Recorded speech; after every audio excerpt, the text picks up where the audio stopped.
how do we shape our words so that they speak more than the words, but also speak our red frequency? That's the frequency about you that people just know as soon as you walk into a room. Like, have you ever experienced that? Someone comes into the room and the energy just changed in the room. That kind of thing. So let's go through an example of somebody that I recently worked with. So before we get started, we're going to start right here because this is based off of human design as a way to give language, way to give some structure to it. So in human design, we have 9 energy centers. We all have them, but we all don't have them defined. So in human design, you have things that are defined, meaning you have consistent access to them. They're strengths that you broadcast out all the time. And it's kind of like how, there's always that one person in your life, it seems like, who you could just go and tell anything to, and you just feel safe when you do it. That's because they emit this energy consistently, whether they try to or not, that there's safety. We all have different kinds. So some of us have none of these defined, and then that creates a whole different kind of strength. And some of us have only a couple of these defined, and some of us have a lot of them defined. I hate myself, I have 7 defined.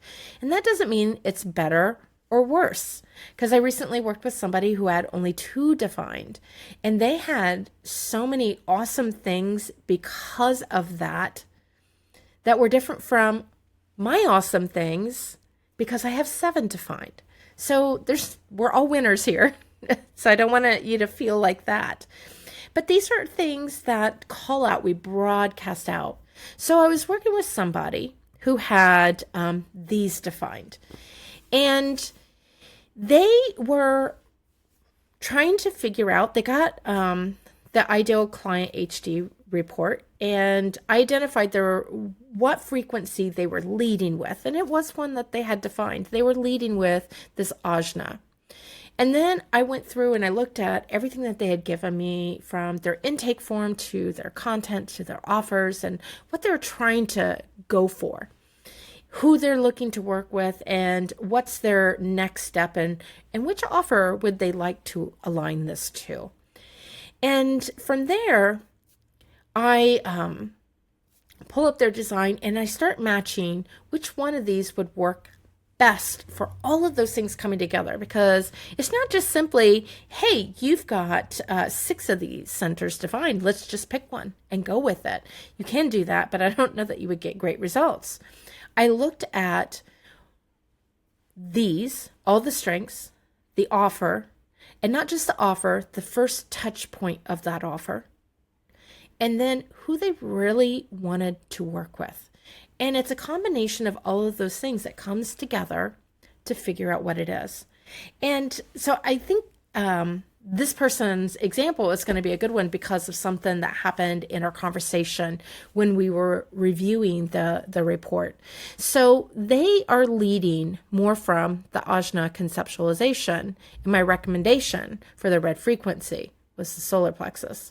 So they're doing a combination of what I call traditional coaching for leadership and performance style coaching. There's a lot of techniques that are used in that world. It's not that they don't include the body, but they're definitely more head focused. And they were marrying that with this spiritual healing type of process that they had also been doing. And so they had this really unique combination of mind and body. Posting on LinkedIn thinking, I got to go more headstrong, right? Because it's a professional site. That's what we think about. And they're a little bit struggling, and they were looking to go more into their one-on-one offer that's going to combine a lot of things and who they really want to work with, and trying to figure out what's that line that they end up navigating. So when we went through this and I was talking about all the parts, because I mentioned leading with the solar plexus, there was a little bit of a misconception, and I think this is a common one, so I want to share it here with you, is that all of a sudden I have to write about emotions. I don't think I want to write about emotions. And you don't have to write about emotions. That's not what the solar plexus is about. This is about taking the exact content you're already doing, the exact keynotes, the exact bullet points, the things you're trying to communicate, and wrapping them in language, choosing words that emit this particular center. So I wasn't advising them to change their writing to all of a sudden giving an account, the emotional story of someone's journey. You can do that. But this is all about having somebody feel something. So I'm going to share some examples. I got some examples here. Pulled this from the content. And so here was a phrase that I pulled out from just one post. She came because deep down she felt it. Something she couldn't ignore anymore. The sense that the life she was living wasn't truly hers. And so we can all get that. So I don't know how you're feeling right now. Do you feel invested in this? Did it do anything for you? I mean, there's some things in here like she felt it. Okay, she felt it. What did she feel? Sort of thing. And, so kind of my test is, I can look at one of those posters that I'll see, somewhere in the neighborhood sometimes of, a missing dog. And I can see it and I can go, "Aw," and I haven't even read a single word, right? Or you see one word and you're just like, "Aw." And this, I'm reading a bunch of words. I have a lot of information right here, but I'm not feeling like, "Oh my gosh, that's me," sort of thing. And I think that it feels like I can identify with it because I remember this happening in my own life, but it's here. I'm identifying it with my mind, but not with my body. So I'm not holding it. And that means I read it and then I set it aside. And I don't probably come back to it. Maybe over repetition I might. So no, this is very much ajna, the way that I'm pulling out just one sentence. Something she couldn't ignore anymore. It's very much ajna conceptualization. It's simple, it's straightforward, it's to the point. Even here, the rhythm. She knew she felt it deep down. She knew she couldn't ignore it. And here's what this meant. It's just straightforward. And we're all taught to write like that. I would say probably like 99% of us when we have gotten guidance, whether it was a content strategy plan, or we met with a positioning expert, or branding, or you created your content pillars, you got some templates, some frameworks, whatever it was, you were probably told to do this. And oftentimes in business, we're drilling things down and we're making them concise. And if we're not careful, we'll edit out our frequency. And so it was very different speaking to this person in person, over Zoom, and reading the words. It was like two different people in some ways. So let's do a switcheroo. Let's rewrite this sentence. Something she couldn't ignore anymore, because we're looking for them to have an awakening within themselves that you're talking about somebody who couldn't ignore anymore. I want you as the reader, my ICP, to feel like you can't ignore it either. That's what I would be going for. So, like her inner self was tapping her on the shoulder. And every time I read that, I feel this tapping right here. Like, do, do, do, hey you. So that's how we get something that's a little bit felt. It's still like you can't ignore it, right? It's coming up for you. And this is solar plexus. It's emotions, it's creativity, it's the birth, it's experiencing something.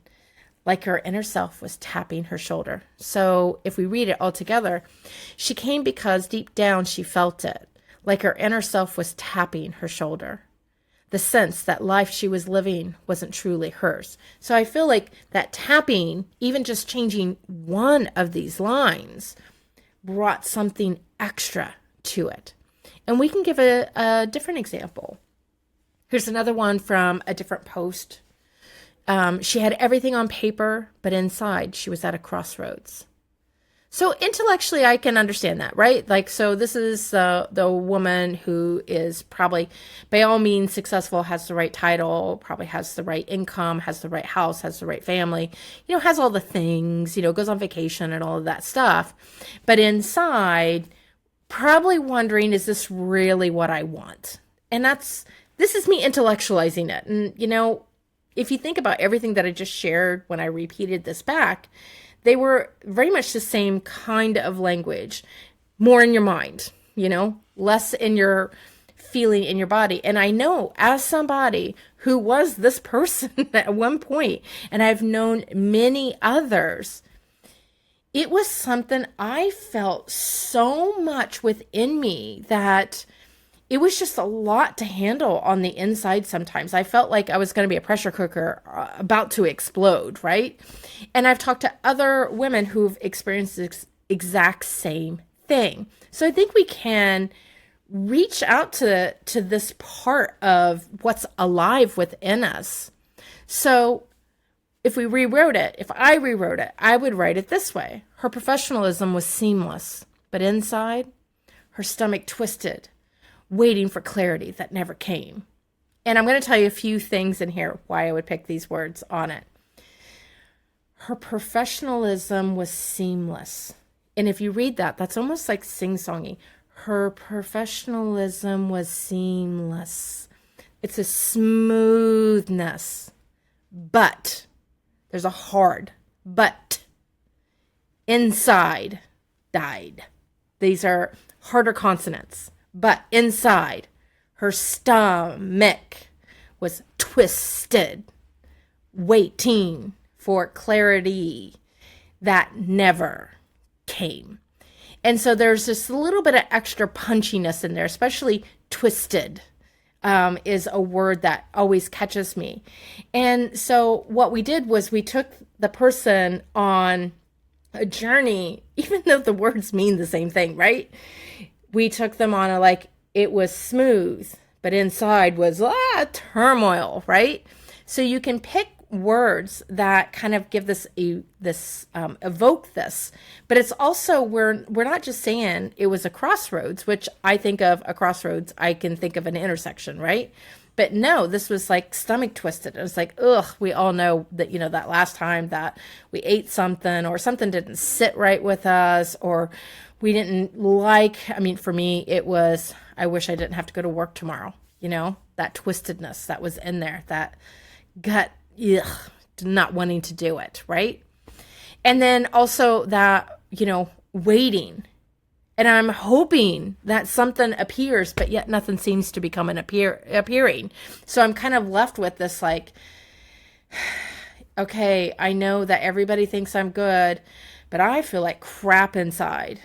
And nothing's coming to save me. So I feel a little bit of hopelessness in there, right?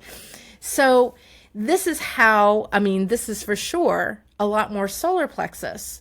But nothing in here is about, and I was feeling like I should feel really good, but I really felt icky, and I also felt hopeless. It wasn't described through emotions, but yet it gave an emotional response. And that's what this red frequency is about, just changing, for example, this one line.